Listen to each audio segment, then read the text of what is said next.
Assalamualaikum teman-teman. Ketemu lagi sama aku Dena Fadila. Di kesempatan kali ini aku ingin berbagi ke kalian, khususnya yang udah punya anak, tips-tips efektif untuk mengajarkan bahasa asing pada anak-anak. Tips-tipsnya mudah, gak perlu ada paksaan, bisa dipraktekkan di kehidupan sehari-hari. Aku udah praktekkan ini ke anak-anakku dan alhamdulillah hasilnya cukup memuaskan. Anakku yang pertama umur 7 tahun, dia sudah bisa menceritakan hal-hal sederhana di luar bahasa ibunya. Dia juga bisa diajak ngobrol sehari-hari, percakapan-percakapan ringan dengan bahasa asing. Kalian bisa mampir ke channel anakku, linknya ada di bawah. Ya ini link channel iseng-iseng aja sih, cuma sebagai wadah kreasi mereka. Dan anakku yang kedua umur 3 tahun, dia juga sudah menguasai banyak kosakata dalam bahasa asing. Ya, dia juga bisa menjawab pertanyaan-pertanyaan sederhana. Nah, kebetulan aku di sini mengajarkan bahasa Inggris ya ke anak-anakku. Tapi tips ini bisa kalian aplikasikan untuk mengajarkan bahasa asing manapun. Aku juga mengajarkan bahasa Arab sih ke anak-anakku dengan metode yang sama dan hasilnya cukup bagus juga, walaupun gak seintens bahasa Inggris karena medianya juga gak sebanyak seperti mengajarkan bahasa Inggris. Nah, langsung aja apa aja tipsnya, simak baik-baik video dari aku ya. Check it out.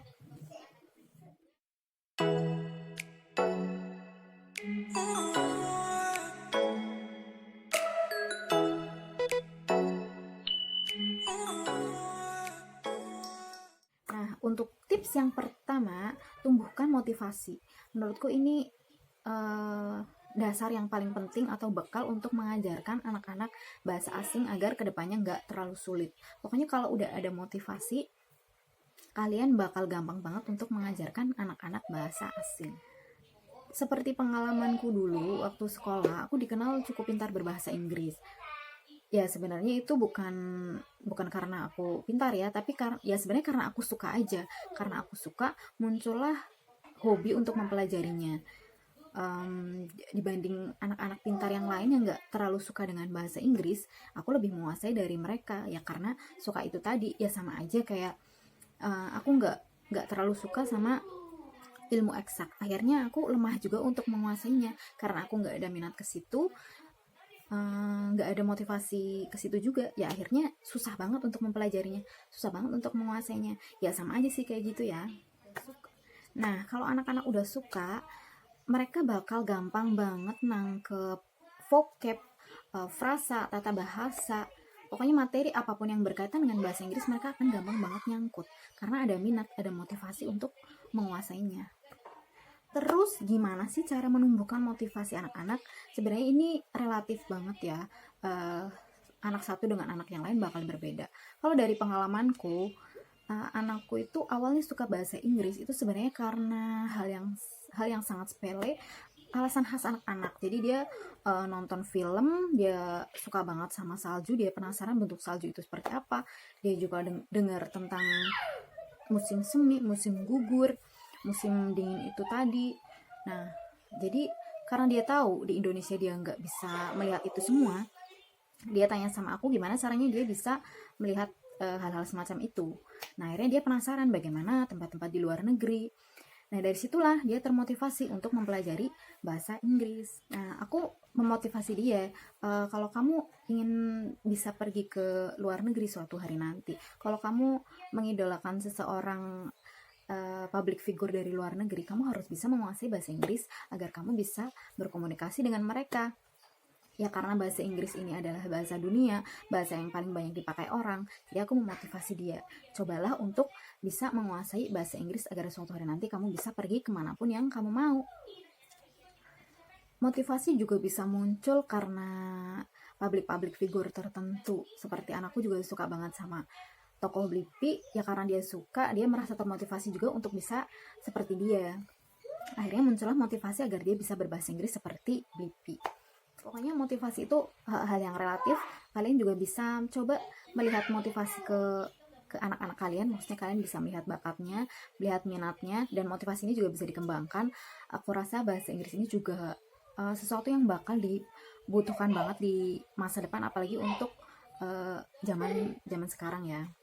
Aku pikir itu bukan hal yang istimewa lagi, tapi memang jadi suatu kebutuhan untuk menghadapi era terbaru seperti saat ini. Kemudian lanjut ke tips yang kedua, manfaatkan media dan situasi. Sebagai contoh, yang paling utama itu adalah gadget. Jadi nggak dipungkiri ya, zaman sekarang anak-anak tuh addicted banget sama gadget. Ya kita nggak bisa dilepaskan dari gadget untuk sekarang ini ya. Sehari-harinya mereka pastilah pegang gadget.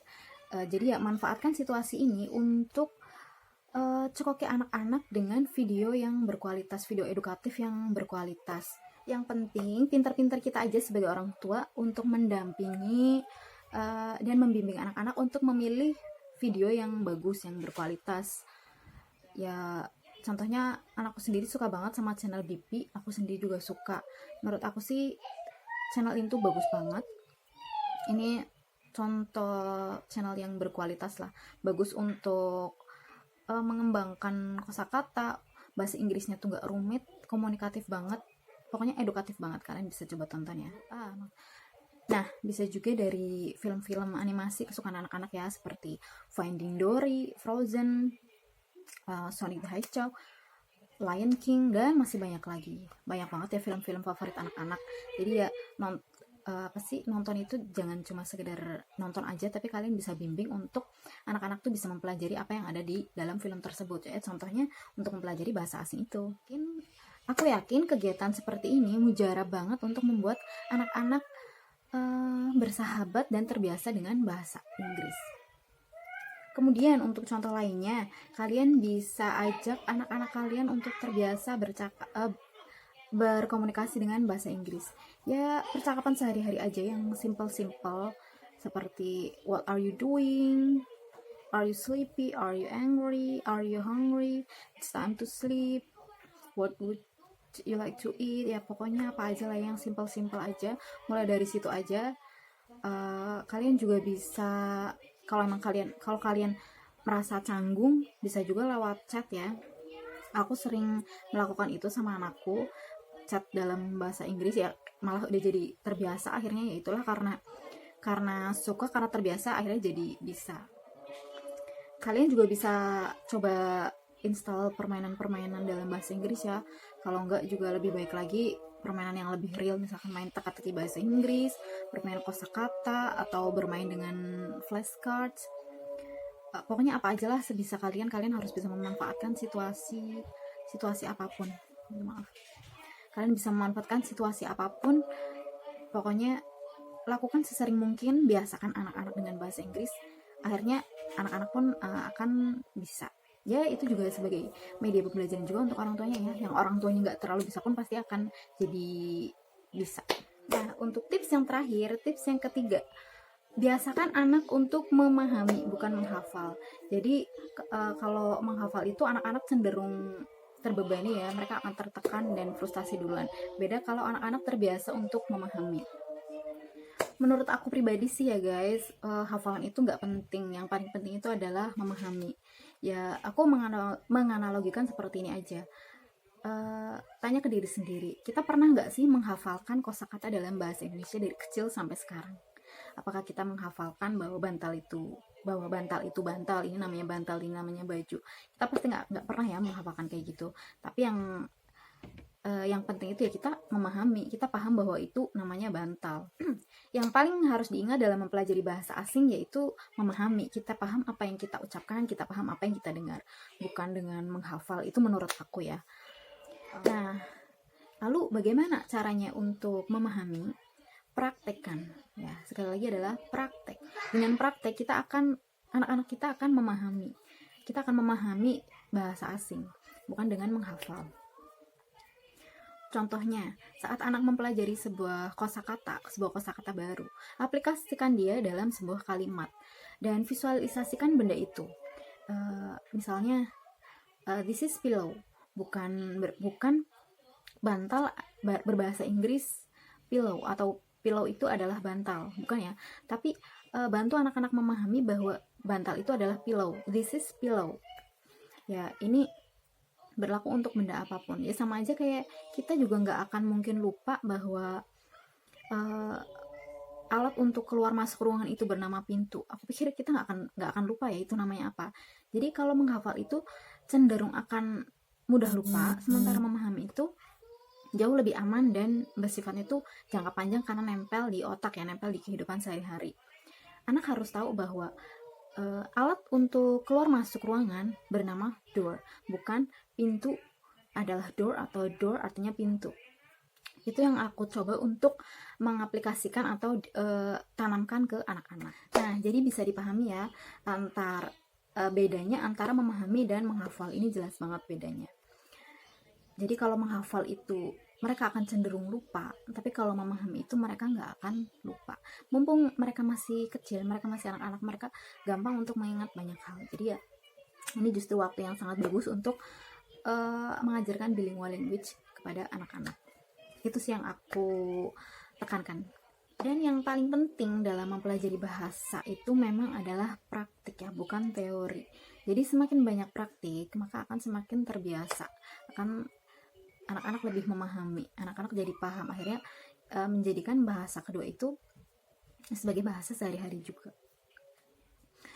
Oke deh teman-teman, cukup sekian video tips dari aku. Aku minta maaf kalau penyampaianku kurang bagus ya, memang aku nggak ada bakat untuk menjelaskan suatu hal dengan bagus ya, tapi mudah-mudahan kalian bisa memahami, mudah-mudahan video ini bermanfaat dan bisa memberikan kalian inspirasi. Oke, cukup sekian dari aku. Terima kasih untuk waktunya. Terima kasih sudah mampir ke channel ini. Sampai ketemu di video selanjutnya. Dadah. Wassalamualaikum warahmatullahi wabarakatuh.